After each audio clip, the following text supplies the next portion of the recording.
No primeiro dia da semana nos reunimos. Irmãos, deixa eu só explicar aqui esse primeiro dia da semana, porque para a gente o primeiro dia da semana é segunda, né? Deixa eu ler primeiro, depois eu explico. Vamos lá. No primeiro dia da semana nos reunimos. No primeiro dia da semana nos reunimos com a finalidade de partir o pão.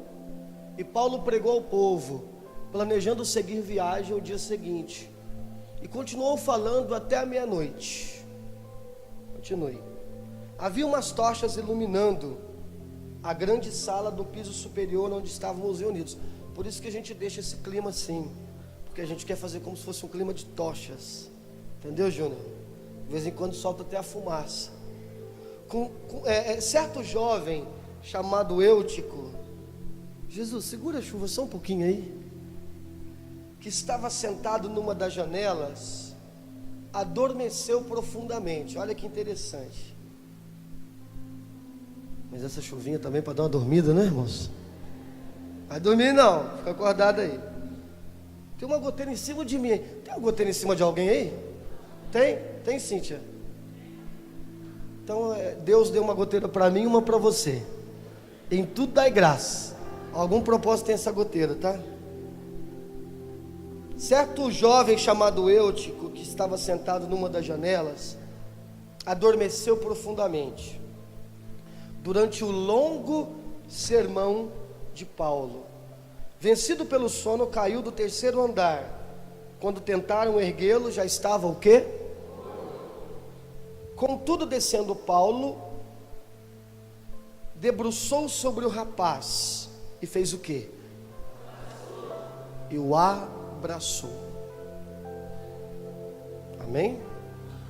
Abraçou, declarando: calma, calma, porque ele está vivo, sua alma está viva. Versículo 11. Em seguida, subindo novamente, partiu o pão e comeu. Depois continuou a pregar até de manhã. Quando saiu para continuar a sua jornada, então conduziram vivo um rapaz e sentiram-se extremamente confortados. Tá bom. Paulo estava de passagem numa cidade chamada Troade. E o que acontece, irmãos? Eu estava explicando para os irmãos aqui de manhã, amém? Os irmãos do discipulado, de células, que os apóstolos tinham muito conteúdo para passar. Então eles gastavam, por exemplo, Paulo gastou 2 anos em Éfeso, depois mais 1 ano, 3 anos em Éfeso, todo dia pregando para eles, 1 ano e meio em Coríntio, 2 anos em Antioquia. Então era muito conteúdo, e como ele estava de passagem nessa cidade, ele começou a pregar. Só que ele estendeu muito o sermão dele. Ele começou, eu disse aqui a respeito do dia da semana. Entenda que no calendário judaico, a cultura judaica determinou o sábado, por intermédio da lei de Moisés, claro, não foi uma ideia deles, que o sábado era o dia do descanso, o sabate, que significa descanso, e é até hoje assim. Só que os cristãos, eles começaram a ter um outro tipo de data do qual eles se encontravam para participar do partir do pão, da ceia, que era o domingo. Só que o domingo é um dia de trabalho nos países do Oriente Médio, em Israel, em alguns países árabes. Então por isso que a gente fala, domingo é do Senhor. Isso é bíblico, isso está no Novo Testamento, nos livros de Atos, em Apocalipse. O primeiro dia da semana eles separavam para lembrar da ceia de Cristo, embora a ceia de Cristo tenha sido feita uma quinta-feira, mas esse era o dia da tradição cristã. Então quando você falar que domingo é dia do Senhor e alguém te reprimir por isso, se você quiser eu posso até te mandar depois todas as passagens bíblicas, embora na minha opinião não vale a pena ficar discutindo sobre isso, a gente tem coisa muito mais importante, amém? Mas domingo, quando a gente fala que é o dia do Senhor, porque é uma cultura cristã que vem desde os apóstolos, do qual no primeiro dia da semana eles ceiavam em memória de Cristo. Agora você imagina, se eu começasse hoje aqui, que o dia era contado a partir das 6 horas, Se eu começasse hoje aqui, amanhã vocês trabalham. Quer dizer, vocês não, todos trabalham aqui. Quem trabalha amanhã? Tá vendo? Que bonitinho, bem feito. Quem mandou você ser filho de Adão? Adão pecou e você trabalha. Bem feito, né? O culpado é o Adão. Você não quer ir trabalhar amanhã? Quando chegar no céu, você... Vamos juntar todo mundo e dar uma coça no Adão. Ele é o culpado. Mas imagina, amanhã você tem que trabalhar. Só que você está com tanta vontade de aprender de Deus que você fala, vamos ficar aqui na igreja. E aí o sermão, ele é longo. O sermão aqui na Igreja Liberdade é longo. É difícil falar isso para mim, né? Vai, eu quero que vocês... Fala a verdade, irmãos, porque eu preciso de um feedback. Quem acha que é muito longo e tem que diminuir? Uma pessoa. Quanto vocês acham que o tempo seria bom para diminuir assim, para pregar? Na igreja que eu conheço, que o pastor prega 15 minutos, tá bom. Sabe quanto que eu acho que é preciso do sermão, irmãos? Quanto? Bom, quanto o Espírito desejar, amém? Por quê? Porque se é eu que estou determinando, então fica no meu controle, mas quando é Deus que está determinando, fica no controle dele. Paulo foi até meia-noite num sermão. Ainda bem que você vem aqui na igreja, porque até agora eu nunca fui até meia-noite. Fui até as 9, até meia-noite não.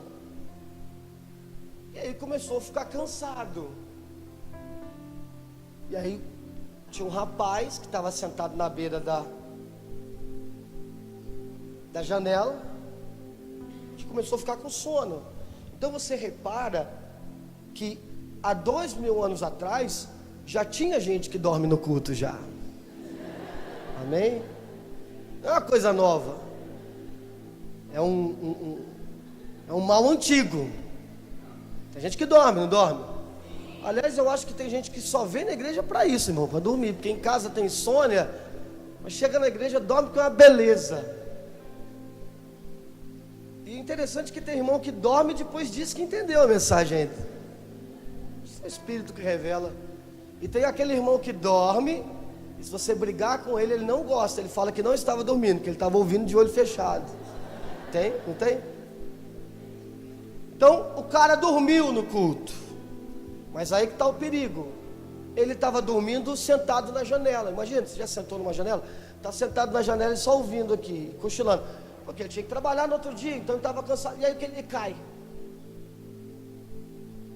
A gente tem aquele costume, irmãos, de querer pedir prudência para as coisas dirigidas pelo Espírito, né? Alguém poderia falar, Paulo, você devia pregar menos, poxa. Só que o que acontece, irmãos? Era tão produtivo para a alma deles, para a vida deles, que eles se submeteram àquilo e queriam aquilo. E quando o jovem cai lá embaixo, alguém que é prudente, o que ele faz? Bom, vamos, uma vez que já ressuscitou o irmão, beleza, isso deve ser um sinal de Deus para a gente parar, né? Vamos parar. Gente, vamos embora para casa, cada um. Está tarde já, meia-noite. Depois eu mando carta para vocês aí. Vamos escrever uma carta aos irmãos de Trode e a gente toca o barco. Beleza? Não. Eles comem e vão até às 6 horas da manhã, irmãos. Meu Deus do céu. Eles vão até às 6 horas da manhã, irmãos. Amém? Sabe, queridos, esse não é o foco da ministração, mas eu quero falar um pouquinho disso. A igreja primitiva, ela é muito marcada por isso, pelo período de entrega que eles tinham. Por que as pessoas se entregam muito por algo? Cara, porque aquilo tem significado. É interessante porque, por exemplo, a gente vai falar, não, realmente o sermão demora muito. Me fala um filme que tem menos de 1h30. Você assiste inteiro. Um curta-metragem tem pelo menos 50 minutos, senão ele não pode nem ser um curta. Um longa-metragem tem que ter mais de 1h30. Aí você pega um filme igual o Avatar, tem 2 horas. Você pega um filme igual o Titanic, tem 4 dias e Não é? Tem filme que demora. Qual outro que demora muito? Poderoso Chefão tem 3 semanas de filme. Qual que é?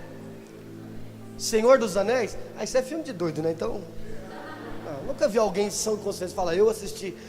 Ah, quer ver um que demora muito? Harry Potter. Não é? Você fica exposto a 3 horas ali só vendo demônio só. E gosta. Aí o pastor vem aqui e prega 1h20, porque a gente não passa de 1h20, porque senão não cabe no YouTube. A gente é delimitado pelo YouTube, você está falando que está demorando. Brincadeira, hein, irmão? Brincadeira, hein? Ainda bem que esse não é o foco da mensagem, mas é bom a gente só dar uma cutucada de leve. A questão é que o rapaz morreu. Peguei. Obrigado. Menino bonito, né? A questão é que o rapaz morreu porque o Paulo estava demorando na ministração. Irmão, isso você não pode me culpar. Eu posso demorar muito pregando, mas até hoje ninguém morreu enquanto eu estou pregando. Então, eu estou melhor que o Paulo. Por favor. Irmãos, terceiro andar vai dar em mais ou menos uns 15 metros. Menos, né? Uns 10 metros. Uns 8, 10 metros. Caiu lá embaixo. Sai todo mundo desesperado. Morreu. Eu estava lendo isso aqui. Tem dia que você começa a ler a Bíblia, irmãos, e se você não sentir sono, você não para.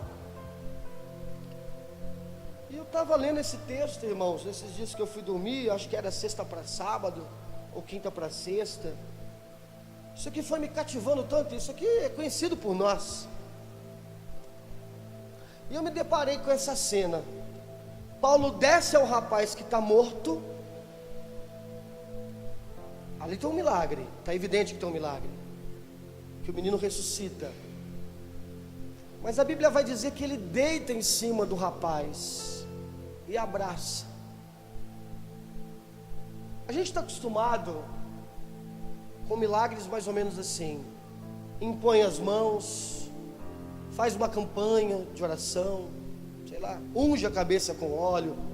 São costumes culturais aí que a igreja foi desenvolvendo. Mas é interessante porque esse milagre, essa grande operação sobrenatural, eu creio que há uma ação sobrenatural de Deus se manifestando através deste episódio. Ela acontece por meio de um contato físico. Ficou muito claro ali. Paulo abraça, e o menino começa a voltar e ele revive. E a Bíblia vai dizer que todos vão externar imensa alegria por aquilo que aconteceu. Você já deve estar se lembrando que há 2 textos no Velho Testamento que falam a mesma coisa. Por exemplo, lá em 1 Reis capítulo 17, versículo 20, 21 e 22, deixa o texto aí que eu vou falando aqui. A Bíblia vai falar que Elias está na casa de uma viúva, a viúva de Sarepta. E a Bíblia diz que o filho dela morre. E o Elias faz a mesma coisa. Ele vai, deita sobre o menino 3 vezes, suplica ao Senhor para que o menino volte a ter vida. E a Bíblia vai dizer que novamente o milagre acontece, o menino revive. Tem outro milagre que aconteceu com o sucessor de Elias, que é Eliseu. Um filho, mais uma vez, de uma mulher, que era uma mulher rica, a sunamita, morre também. E vai dizer a mesma coisa. Eliseu, ele vai deitar sobre o menino que está morto, vai orar, vai fazer isso por 7 vezes, pode tirar, e o menino revive. E eu fiquei ali, irmãos, eu estava lendo na NTLH, e ela fez essa observação, que o milagre, no ministério de Paulo, ele aconteceu de uma forma muito parecida com os milagres anteriormente, há milhares de anos atrás, nos ministérios de Elias e Eliseu. Ele fez essa observação, e eu fiquei meditando nisso, do porquê do abraço, do porquê do contato físico. Porque partindo do pressuposto que quem vai fazer aquele milagre é Deus, então por que precisa disso? Por que precisa do meu contato físico para este sobrenatural acontecer? Aí é inevitável, né, irmãos? Aí a gente volta ao que tem sido ministrado aqui na igreja com certa frequência. Moveres, meu Deus, nem amém vocês disseram. Olha os eúticos aí, tudo com sono já. Diga amém. Amém. Moveres extraordinários de Deus são precedidos por atos ordinários feitos por nós. Não tem a frase aí, ó. Tinha que ter, quando eu falar isso tem que ter a frase. Moveres extraordinários de Deus são precedidos por atos ordinários realizados por nós. Deus, quem ressuscitou Eutico. Deus, vou falar de novo, hein? Deus, quem ressuscitou Eutico. Amém? Deus, quem ressuscitou o filho da viúva de Sarepta, o filho da sunamita. Mas o abraço quem deu foi Paulo. O abraço quem deu foi Elias. O abraço quem deu foi Eliseu. E nós temos vivido um tempo, irmãos, do qual a gente tem pedido para Deus tocar na nossa sociedade, tocar na nossa família, transformar os nossos amigos, transformar os nossos familiares, transformar as pessoas que nos cercam.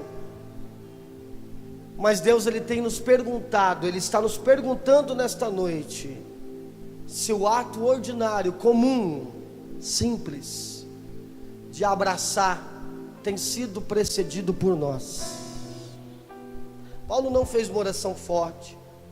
Paulo não, irmãos, vamos todos aqui dar as mãos e orar forte. Sai demônio, não teve isso. Ele apenas deitou sobre o menino e abraçou o menino. E a pergunta é, por que ele fez isso? Por que Eliseu fez isso? Por que Elias fez isso? Porque tanto Eutico quanto aqueles dois filhos, para os profetas e para o apóstolo, tinham o que? Importância. Amém? Tinha o que, irmãos? Importância. Paulo entendeu, é importante eu abraçá-lo, ele tem uma importância para mim.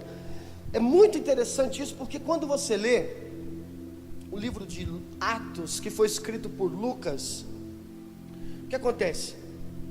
Como havia muita coisa acontecendo, irmãos, muita gente, não dava para fazer uma biografia detalhista, porque não haveria tempo para isso viável, e nem recurso acadêmico, não tinha como fazer isso. O que acontece? Os nomes no livro de Atos, as pessoas identificadas, são apenas os casos exclusivos, e pessoas que se destacavam muito.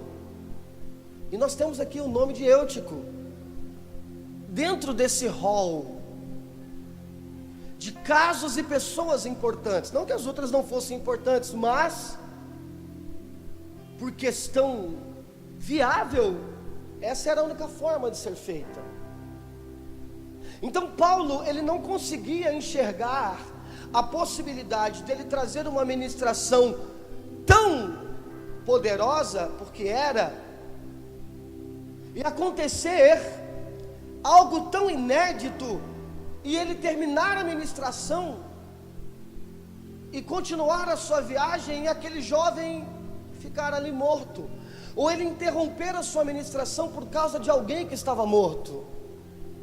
Sabe, Jesus falou muito ao meu coração. Paulo queria continuar no sermão, as pessoas também queriam continuar naquele sermão, mas tinha agora um empecilho, que era alguém que estava morto. Então, por um minuto eles pararam, abraçaram, ceiaram e continuaram.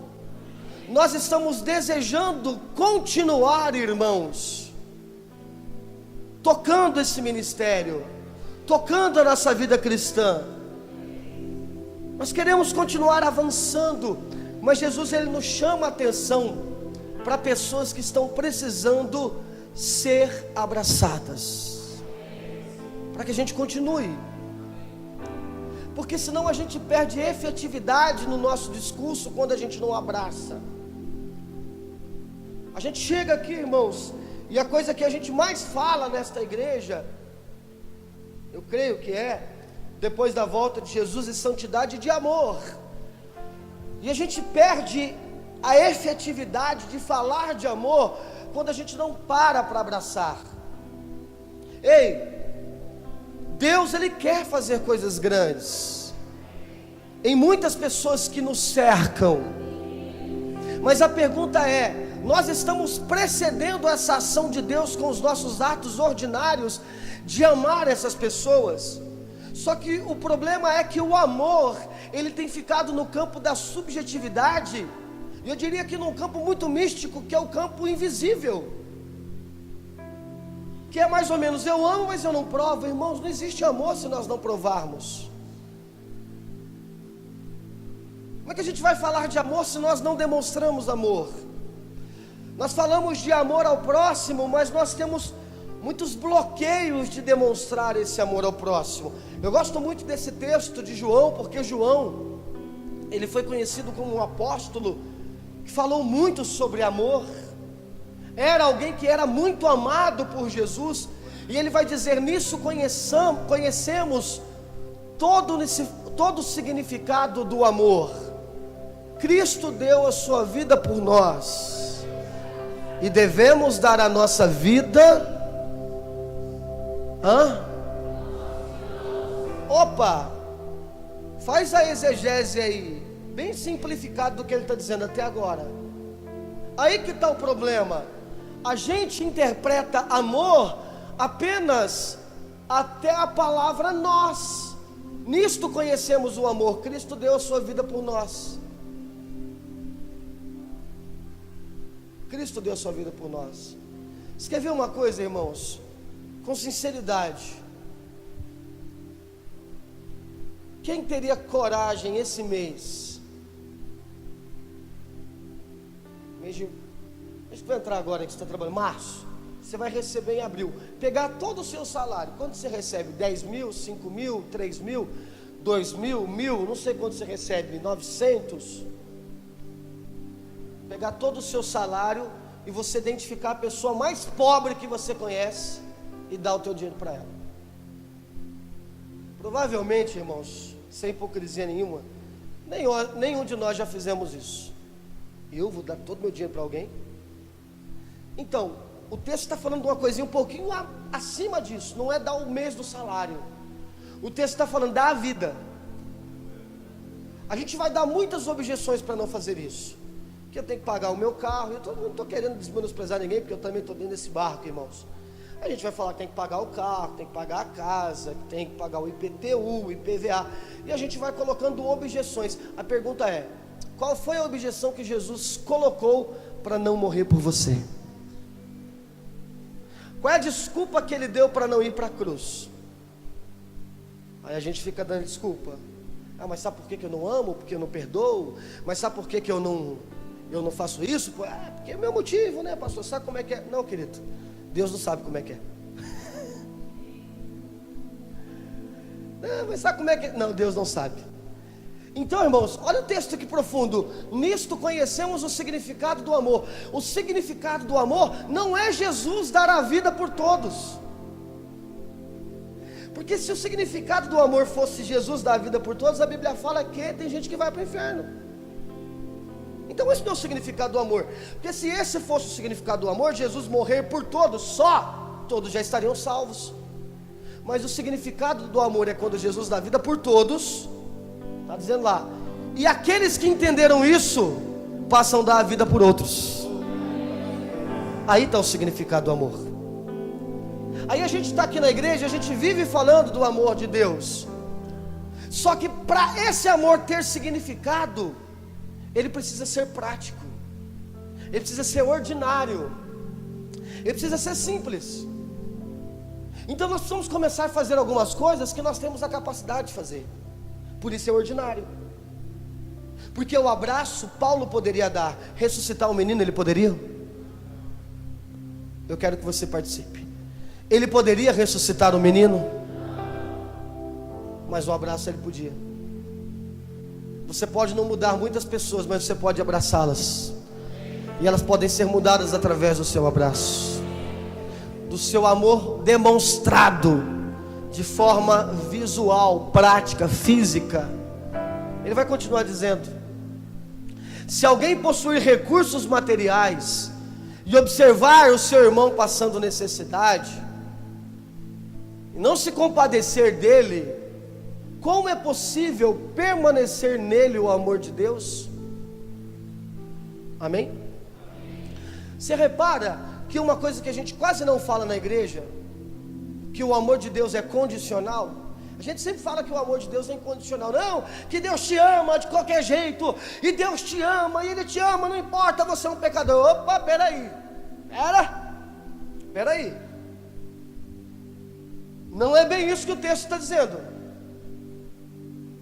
Que se eu entendi o amor de Cristo, aleluia, irmão, participa, ele foi compartilhado comigo, eu vi isso sendo presenciado na minha vida, e agora a minha demonstração de compaixão com os outros não é semelhante à demonstração de compaixão que ele teve comigo. O amor de Deus não permanece em mim. O amor de Deus só é presente se ele for ativo. O amor de Deus, querido, não é como um vulcão, por exemplo, que ele fica ali no estado, como é que é o estado que ele fica? Adormecido. Que ele fica no estado adormecido, ele está presente, mas ele está ali adormecido. Não. O amor de Deus, ele é ativo. Paulo vai dizer que nesse evangelho, ele vai dizer lá em Atenas, que eles viviam, eles existiam e eles se moviam. Jesus é a expressão exata de Deus. Cara, quando isso aqui foi ministrado no discipulado, no culto da manhã, né? Foi ministrado no culto da manhã. Então isso aqui é um complemento da ministração da manhã. Porque a gente falou hoje de levar forma de Cristo para outras pessoas. E qual é a melhor forma de levar a forma de Cristo para outras pessoas? Abraçando. As pessoas vendo Jesus. Irmãos, a gente precisa ter a mentalidade de como Jesus era interpretado na visão dos pecadores, porque a gente tem muita interpretação de quem era Jesus na visão de Lucas. Na visão de quem? Na visão de Marcos, na visão de João, na visão de Mateus. Mas e se a prostituta escrevesse um evangelho de quem era Jesus? Eu me prostituía todas as noites. Sabe por que eu me prostituía? Ninguém quer se prostituir. Conversa com qualquer pessoa que já trabalhou na área de psicologia. Por que as pessoas se prostituem? Eles têm muito recurso para passar isso para a gente. Dos traumas que essa pessoa já enfrentou. Abandono. Às vezes a própria família leva para a prostituição. Imagina a prostituta escrevendo o evangelho dela. Minha mãe me abandonou. Minha mãe me levou para a prostituição. Eu fui estuprada pelo meu padrasto. Cedo me apresentaram o caminho das drogas. E todo homem que eu encontrava me usava. E eu era infeliz. Até que um dia eu encontrei um homem. E ele me abraçou. E ele mudou a minha vida. Imagina o evangelho sendo contado por Zaqueu. Eu era um homem corrupto. E eu desviava dinheiro da saúde, eu desviava dinheiro da educação, e eu não conseguia me libertar daquilo, porque é como se houvesse um demônio dentro de mim que não permitia eu sair daquilo, e todos me julgavam, eu não tinha paz. Até que um dia eu ouvi falar de um homem que poderia me amar mesmo eu sendo um corrupto, e eu falei, então eu vou ficar vendo ele de longe, porque eu só quero ver quem ele é. Mas ele já conhecia eu. E ele falou, todo mundo te julga, mas eu entro na sua casa. E aí eu fui batizado, porque ele me abraçou. Imagina Felipe, Natanael debaixo da figueira, né, ô Felipe? Natanael, né? Imagina Natanael A experiência que está debaixo da figueira não significava para ele. A gente já falou disso aqui na igreja. Há quem diz que a experiência de estar debaixo da figueira foi um suposto livramento que ele recebeu junto com a mãe dele, que era perseguido pelos soldados, e ela, para esconder o filho, colocou ele debaixo da figueira. Não sei, mas ele tinha uma experiência que ninguém sabia debaixo da figueira. E aí Jesus vai dizer assim, ó, e aí ele revelou a minha vida.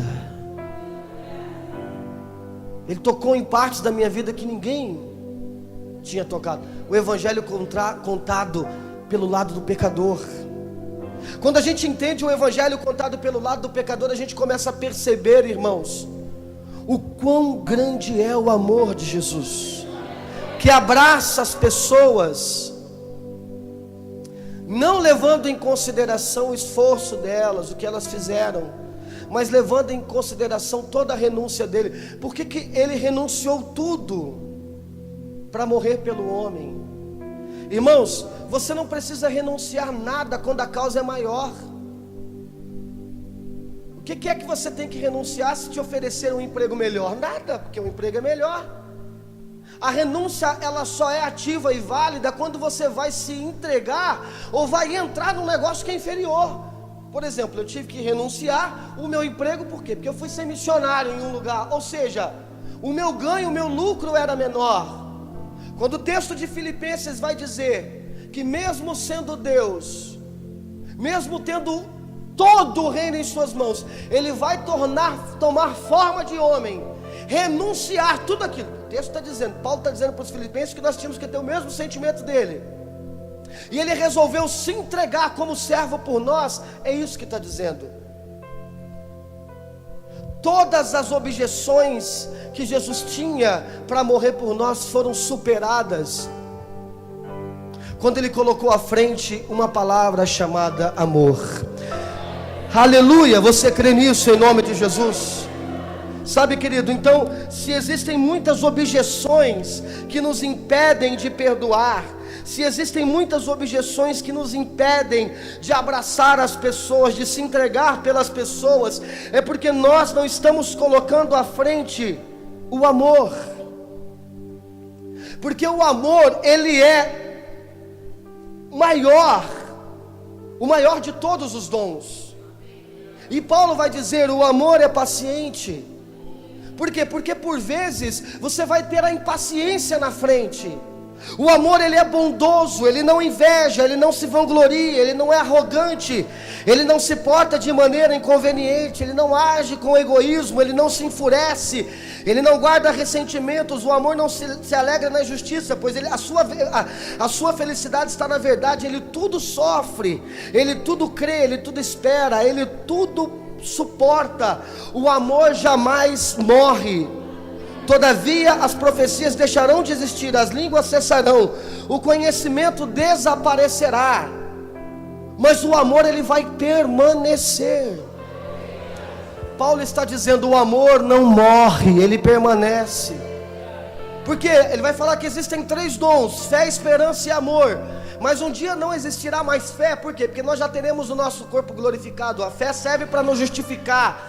Não terá mais esperança, porque a esperança que a gente tem é que Jesus vai voltar. Quando ele voltar, pronto, essa esperança já foi realizada. Mas o amor vai continuar, porque João diz que Deus é amor. O amor, ele dura para sempre. Então o que vai fazer Paulo abraçar aquele jovem é o amor, porque o amor dura para sempre. Às vezes nós não temos mais ferramentas do que falar, às vezes nós não temos mais ferramenta do que insistir com as pessoas, às vezes a gente já não sabe mais o que falar, o que insistir, como aconselhar, como ajudar. Irmãos, e é nesta hora que a única coisa que tem que ficar clara e evidente é o amor, porque é a única coisa que resta. Até as profecias deixarão de existir. Paulo não chegou profetizando, Paulo não chegou orando, ele chegou amando, abraçando. Ele estava sentindo falta. Meu Deus, ele é importante para mim, Jesus. O sermão tem que continuar. Às vezes nós queremos resolver as coisas de forma fria, irmãos. Sabe, nós estamos resolvendo os nossos problemas abrindo a Bíblia, mostrando versículos. Não estou dizendo que a gente não tem que ler a Bíblia, a gente tem que fazer isso. Temos que ser conhecedores da palavra. Mas problema é quando a gente começa a fazer isso sem amor, irmãos, sem abraço, sem o ato ordinário de colocar o amor na frente de tudo. Por que nós estamos aqui nesta noite? Nós poderíamos estar em outro lugar. Nós não podemos ter um motivo maior do que estar aqui senão por amor. Amor a Deus também, mas o amor não é revelado a Deus. O amor ele é revelado para Deus quando ele é executado ao próximo. A gente tenta expressar o nosso amor a Deus, mas a chamada de Deus é para que nós expressamos amor ao próximo, porque Ele está enxergando que se nós somos capazes de expressar amor ao próximo, nós teremos a capacidade de expressar amor a Deus. Mas como pode nós querermos amar um Deus que nós vemos, se nós não somos capazes de amar um irmão que vemos? Como é que pode nós querermos abraçar um Deus que é invisível, se nós não somos capazes de abraçar as pessoas que são visíveis a nós? A chamada desta noite é: o ministério de Paulo era marcado por abraço. Se você quer ganhar aquelas pessoas lá do seu trabalho, Jesus está te convidando para você começar a abraçá-las. Sua casa, abraçá-las. Que as pessoas estão precisando é disso, de um abraço. E sentir que há algo por detrás daquele abraço. Não era um abraço qualquer, era um abraço que estava ressuscitando aquele jovem. Você crê que nossos atos ordinários de demonstrar amor serão sucedidos por atos extraordinários de Deus? Você entendeu aí, irmão, ou não entendeu? Você crê que os nossos atos ordinários, simples, que está na nossa condição, serão sucedidos pelos atos sobrenaturais de Deus? Você vai estar abraçando alguém, mas você vai estar mudando a vida de alguém. Quantos testemunhos eu já vi no meu ministério, irmãos? Aconteceu comigo, aconteceu com pessoas que me cercavam, de pessoas chegar e falar assim: olha, eu cheguei na igreja e aquela pessoa me deu um abraço, e eu senti algo através daquele abraço. O que a pessoa sentiu? Ela era carente, irmão. Ela estava carente, alguém abraçou ela. A questão aqui, pegando o evangelho invertido, contado pelos pecadores, a questão é que a prostituta precisava de um abraço, Zaqueu precisava de um abraço, a mulher que tinha fluxo de sangue precisava de um abraço, os rejeitados precisavam de abraço, ninguém olhava para eles. Aliás, queridos, isso é muito interessante, porque lá no livro de Marcos, capítulo 10, versículo 13, tem uma chamada interessante, coloca para a gente. Jesus, ele estava pregando, de repente a Bíblia fala que encheu de crianças, e aconteceu que as pessoas traziam crianças para que Jesus lhe impusessem as mãos, mas os discípulos repreendiam o povo.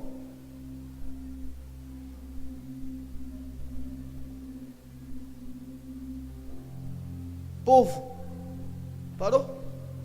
Travou? Só tem isso? Não, põe o resto. Ah, não tem?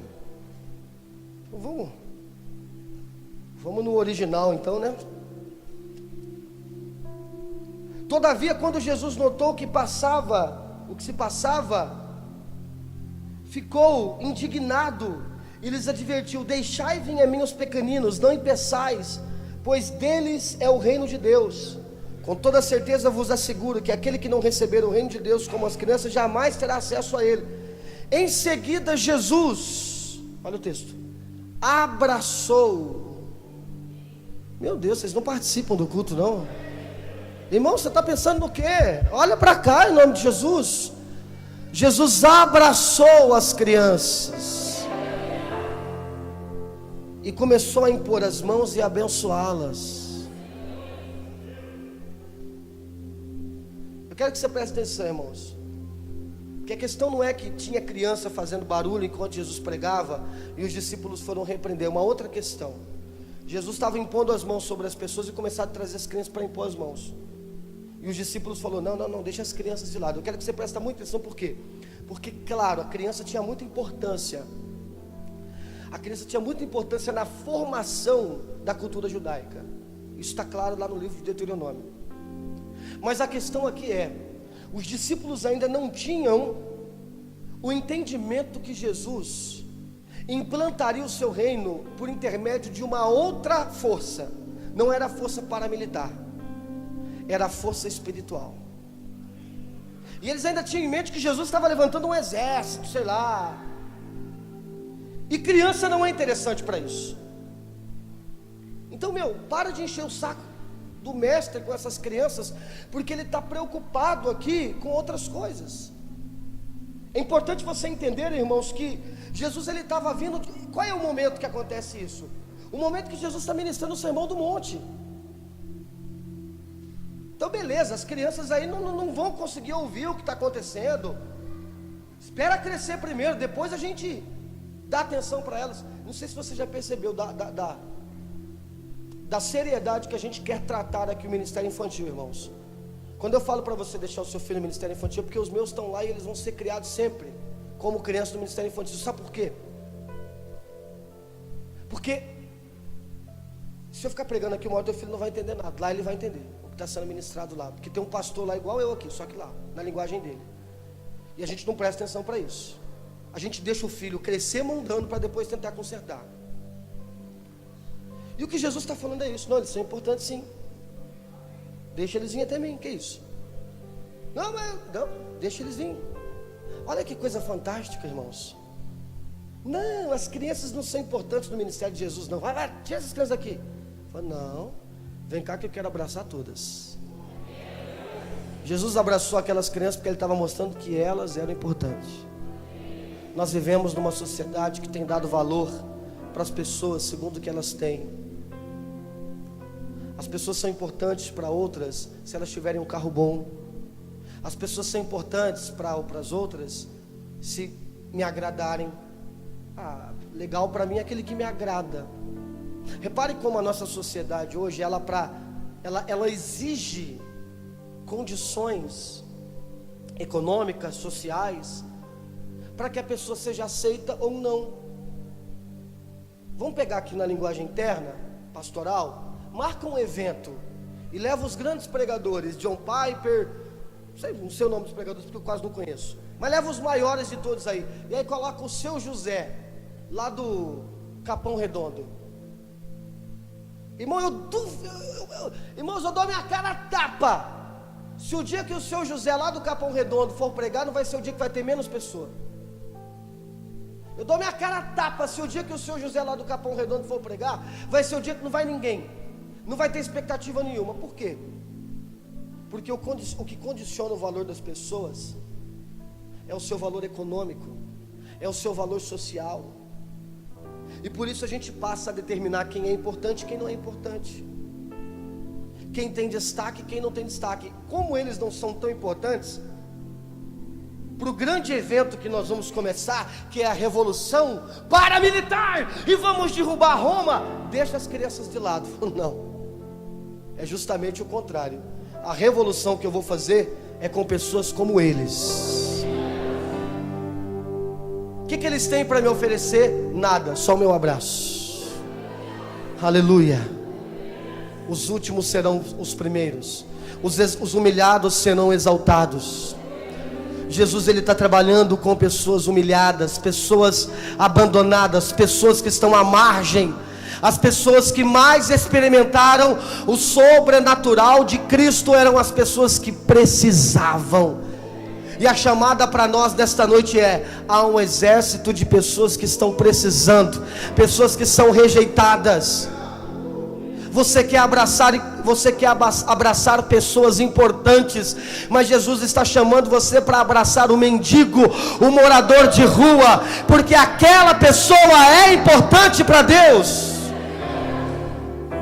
Aleluia! E eu chamo isso de abraço de aceitação, porque enquanto elas eram rejeitadas, Jesus aceitou. Tem pessoas que se sentem rejeitadas, de repente aqui, mas eu creio que o amor de Cristo e o poder sobrenatural da misericórdia e da compaixão dele pode ser ministrado através de um abraço, e que um abraço pode promover a aceitação. O que eu faço para ser aceito?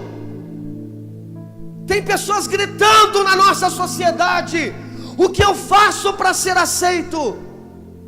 Irmão, tem gente que vem para a igreja, sabe por quê? Porque ela não é aceita em lugar nenhum. Ela não é aceita em clube social. Bolachinha, né? Ela não é aceita em lugar nenhum. Aonde ela vai, ela é rejeitada, ela fica de escanteio. E quando ela chega na igreja, a igreja não pode ser um ambiente fechado, que ela vai encontrar mais um obstáculo para não ser aceita. A igreja é um lugar para aceitar as pessoas tal como elas estão, para que o amor de Deus, transmitido através do contato, do abraço, do relacionamento, possa ser transmitido. E é esse amor que passa a dar a forma que nós temos. Nós formamos as pessoas com o tipo de amor que nós desenvolvemos a elas. Se você for amoroso com o teu filho vai ser amoroso. Se você for amigo do teu filho vai ser amigo. Se você for amável com teu filho, ele vai ser amável com você, irmãos. Nós estamos na condição de sal da terra, de luz do mundo, e a gente fica brigando com o mundo, falando que o mundo é nosso inimigo, sabe? E o mundo é nosso inimigo, e o mundo não é meu inimigo. Deus amou o mundo, não se esqueça disso. E quando eu estou dizendo de Deus amar o mundo, eu não me refiro aos pecados que estão no mundo, mas aos pecadores. Então o mundo pode olhar para mim com um olhar de ódio, mas eu tenho que olhar para ele com um olhar de aceitação, olhar no fundo dos olhos e falar de qualquer forma: você pode não me amar, mas você não vai me impedir de te amar. Você pode não gostar de mim, você não consegue impedir eu de gostar de você. E assim como eu fui salvo, eu quero e eu vou salvar você. É assim que nós temos que nos comportar, por onde o Senhor tem nos levado. Quem crê nisso, pode dar um brado aí, em nome de Jesus. Abraço de aceitação. Em Lucas capítulo 15, versículo 20. Já que não tem as passagens aí, eu só vou citando aqui. A Bíblia vai dizer que havia um jovem, é uma parábola, e esse jovem, ele tinha pisado muito na bola com o seu pai. Ele tinha perdido toda a sua riqueza. Ele tinha perdido todo o seu dinheiro. Ele tinha gastado a herança que era sua por direita com prostitutas, com amigos, com bebedeiras. E quando acabou, irmãos, a sua herança, ele percebeu que não tinha mais nada. E aí ele vai dizer, dentro da parábola, porque a parábola contada por Jesus é a história de muita gente. Quando Jesus conta essa história, você tira ali o filho pródigo e coloca muitos dos que estão aqui. E eu acho que eu falei alguma besteira. Muitos dos que estão aqui foram o filho pródigo, né? E aí ele fala o seguinte: então eu vou voltar para a casa do meu pai. Quem sabe o meu pai me trata só como um dos seus trabalhadores, porque já é o suficiente para mim. E ele vai se levantar e correr em direção ao pai.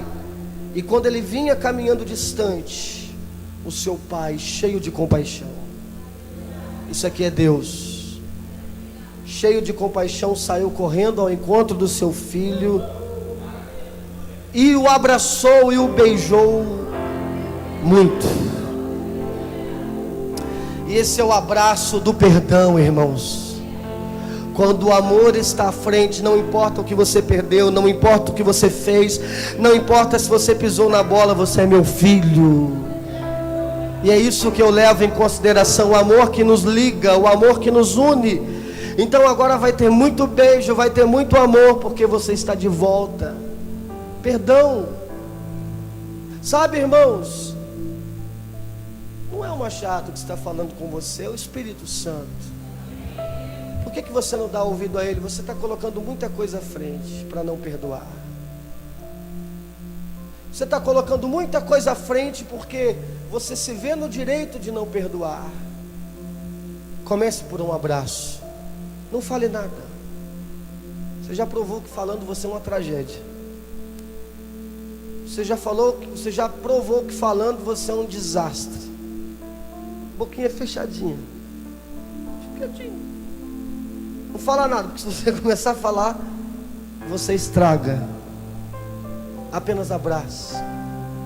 Apenas deixa fluir o sentimento genuíno do Espírito Santo que está dentro de você, que é o perdão que está dentro de você. Você não foi abraçado por Jesus? Só 3 foram.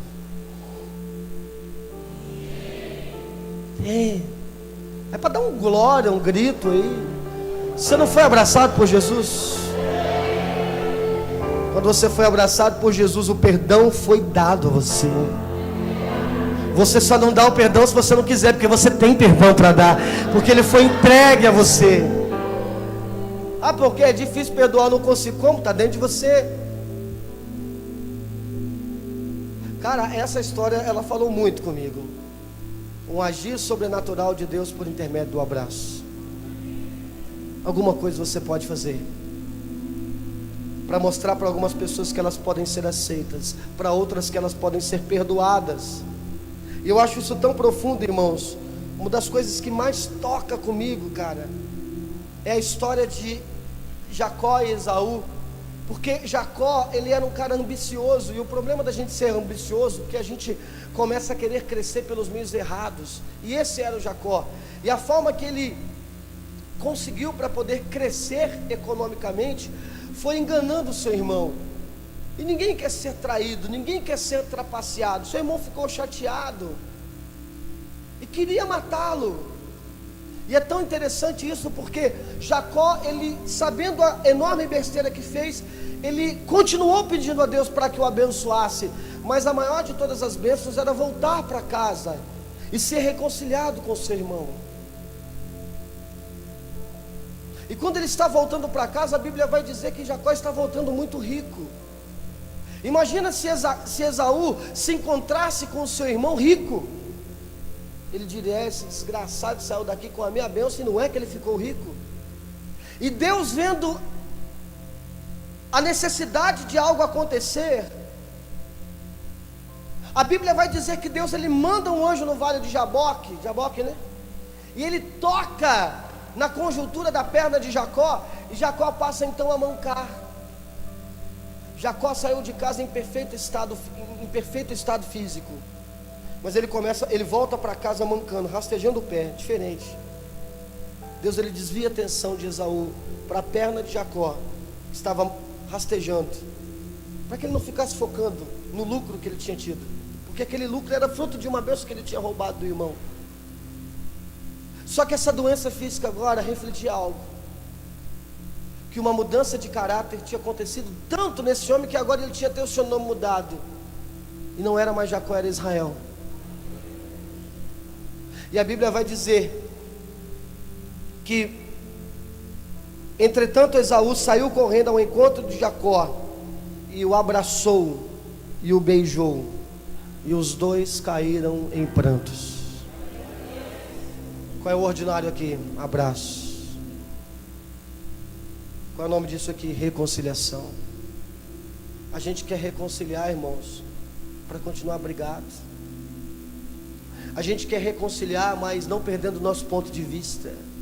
A gente quer reconciliar, irmãos, mas não perdendo a nossa razão. A gente quer reconciliar, irmão, mas não saindo da nossa posição. E os dois choraram. E sabe o que eu acho mais interessante nessa citação aqui? É que Isaac viveu mais 15 anos com os dois. Mais 15 anos. Depois isso vai se repetir com Jacó, quando de novo, por ambição, seus filhos somem com o filho mais novo dele. E ele já velho, ele repete isso. Ele se encontra com o filho que estava perdido. Repare que a figura dos irmãos apresentada na parábola de Jesus, do filho pródigo, está muito evidente aqui na história de Jacó e dos irmãos de José. Queridos, se a questão fosse Deus nos amar, pronto, Ele nos ama. Só que o problema é que nós temos que lidar com o amor de Deus sobre nós, mas com o mesmo amor de Deus sobre outras pessoas. E às vezes a gente não tem problema com o amor de Deus, mas a gente tem problema às vezes com o amor de outras pessoas. O problema de Jacó não era com Deus, o problema de José não era com Deus, o problema do filho pródigo não era com o pai, mas era com os irmãos. Aí os irmãos aí, seu problema não é com Deus, seu problema tem sido comigo. Só que o amor que é ministrado por Deus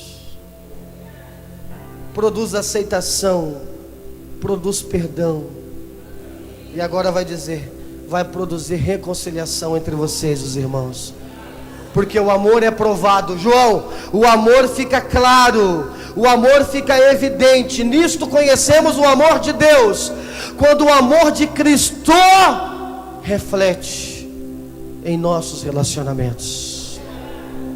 E é tão difícil ter que falar isso aqui como pastor, irmãos, que de repente o nosso amor com Deus está bloqueado por nós, quando tem um irmão ali no meio, quando tem uma mágoa ali no meio, quando tem um rancor ali no meio. E Ele está nos chamando nessa história, porque de repente você fala, pois é, pastor, é um sentimento ruim mesmo, e eu não queria ter isso, eu queria tirar isso de mim, mas não está conseguindo. Então Ele te chama para quê? Para abraçar, para sentir o abraço, para dar o abraço, para de uma forma física sentir, provar o quanto isso é real. Para terminar a ministração, querido, uma das coisas que eu mais me emociono na Bíblia é isso aqui, irmãos. Aliás, muita coisa me emociona, principalmente quando falo de pai e filho, mas isso aqui passou a me emocionar muito nos últimos tempos. Paulo estava na sua última viagem, irmãos, na sua terceira viagem. Depois disso ele só viajaria para Roma, para viver um tempo em Roma e depois morrer. Deixa eu te fazer uma pergunta aqui, como vocês reagiriam se hoje fosse meu último culto aqui na igreja, eu fosse morrer amanhã? Hein? Nossa, quieto assim. Não vejo a hora do pastor Pedro assumir a igreja aí, pastor Machado. Eles ficariam mal, ficaria ou não ficaria? Quem iria chorar se eu morresse essa semana? Só a Juliana não levantou a mão. O que é isso, minha senhora? Você tem que ser a primeira.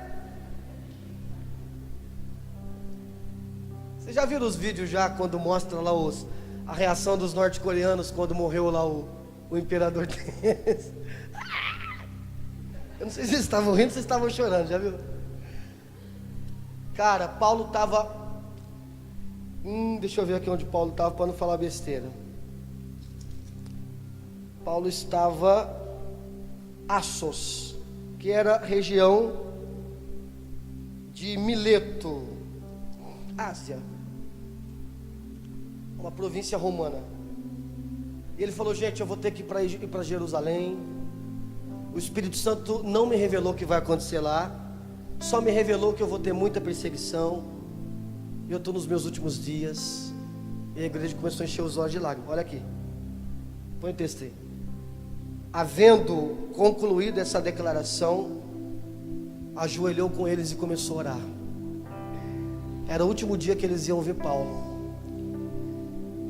Então bateu sobre todos profundo sentimento de tristeza, e abraçando afetuosamente, beijavam Paulo, o que sensibilizou a todos, e foi a revelação de que nunca mais veriam o seu rosto. Cara, quando eu li isso aqui, e acompanharam o navio, os irmãos estão indo, chorando. Imagina, o cara que deu a vida dele para ministrar o evangelho a eles, e esse cara não existiria mais, não veriam mais. Daqui a alguns dias esse cara morreria. Mas esse cara não é o cara que orava por milagres, não podia orar a Deus e caiu um raio sobre César, sobre o imperador, nem sei quem era o imperador, Nero. Esse cara vai morrer agora.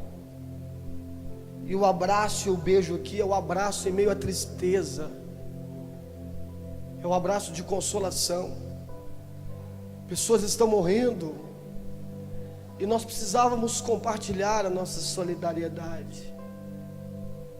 Pessoas estão morrendo e nós precisávamos abraçá-las e demonstrar o nosso grau de preocupação com as lutas que o mundo tem vivido. Irmão, quando você vê o mundo se perdendo, jovens da igreja aqui indo para o carnaval, não é para você ficar dando indireta, não é para você ficar revoltado, mas é para você chorar por aquilo. Pessoas estão se matando todo dia, pessoas próximas a você. Amanhã vai ter gente chorando nos hospitais, amanhã vai ter gente chorando em muitos lugares, e a igreja do Senhor carrega o amor mais sublime, o amor perfeito, o amor que excede todo entendimento, o amor que não morre. E a igreja está sendo convocada para abraçar e consolar essas pessoas e liberar aceitação, perdão, reconciliação, salvação. Aleluia.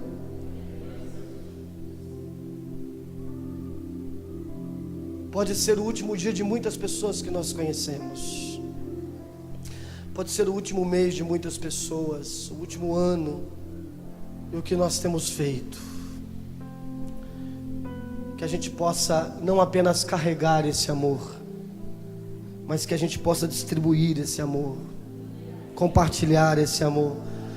Nós não fomos chamados para carregar apenas o amor, nós somos chamados para carregar esse amor e dividir esse amor com aqueles que sofrem. Quem está entendendo isso? Amém. O milagre do abraço.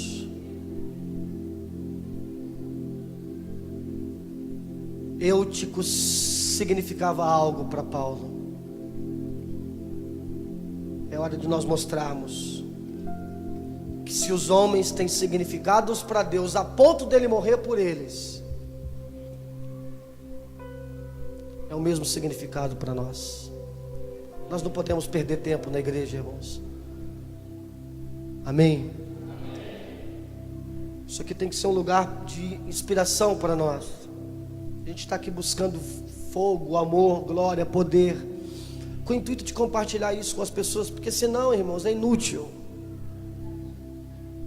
Eu vou deixar um mandamento para vocês, e o mandamento que eu quero deixar para vocês é que vocês amem uns aos outros, assim como eu amei vocês. Jesus vai dizer isso, João escreveu. Reparou? Eu quero que você façam com os outros o que eu fiz por vocês. E Jesus te perdoou, então perdoe as pessoas. E Jesus fez tudo por você, então faça tudo pelas pessoas. E Jesus negou tudo por você, então negue tudo pelas pessoas. E Jesus não foi seu inimigo, Ele te amou quando você era inimigo. Então ame e ore pelas pessoas, mesmo que elas se auto-intitulem seus inimigos. O mundo está tentando falar de amor, o mundo está tentando falar de paz, mas o mundo não consegue, porque não é o mundo que carrega o amor, somos nós quem carregamos o amor. E por que o mundo está falando de amor? Somos nós que temos que falar de amor, porque somos nós que carregamos ele.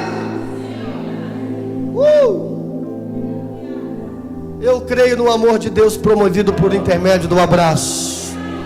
Eu creio no agir sobrenatural de Deus que cura, que liberta, que transforma, que muda a vida de pecadores através do abraço, porque foi isso que aconteceu. Pedro chega em Atos capítulo 4 diante de um paralítico, e ele diz: eu não tenho ouro e não tenho prata. Irmãos, a Bíblia vai falar que o homem estava pedindo dinheiro para ele, e Pedro não vai dizer: olha, eu não tenho nada, por isso eu não posso te dar. Não, o Pedro vai dizer: o que você está pedindo eu não tenho, mas eu tenho algo muito melhor. O que eu tenho eu te dou. Levanta e anda, me abraça, vamos juntos adorar no templo. O mundo está implorando por algo que a igreja pode dar, e a igreja não pode dar a aceitação da promiscuidade, do pecado. A igreja não pode dar, irmãos, o que o mundo está pretendendo, que é uma igreja moderna, é uma igreja liberal, uma igreja que aceita tudo. Mas a igreja pode dar poder, abraçando, levantando, abraçando e mostrando: o amor está comigo, O significado da vida, da felicidade está comigo. Cara, quem veio na igreja hoje de manhã, você precisa pegar a ministração. Nem sei se vai ter no YouTube, vai ter? Não? Pois você assiste a ministração de hoje de manhã. A igreja não pode ficar se escondendo, irmão. Ai, não olha para o homem, olha para Jesus. Isso é um dos jargões mais insignificantes e tristes que já inventaram. Olha para o homem, sim. Onde está na Bíblia que não é para olhar para o homem? Vós sois o sal da terra, vós sois a luz do mundo. Olha para mim. Olha para mim, porque eu estou olhando para Jesus. E o que eu estou recebendo de Jesus, eu quero ministrar sobre você. O problema é que a gente manda as pessoas olharem para Jesus, mas às vezes a única coisa que as pessoas têm somos nós. Elas não têm Jesus, nós temos. Então se elas olharem para nós, elas conhecerão Jesus. Tem gente precisando do seu abraço. Amém? É isso que o Senhor Jesus tem esperado da igreja do Senhor. Fica em pé em nome de Jesus. Eu quero que você sinta Jesus por intermédio do abraço. Você está tocando aquela lá do... Quão impressionante.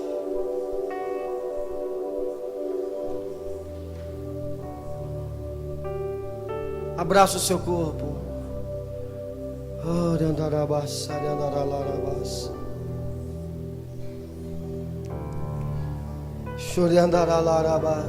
Você tem sentido o abraço dele?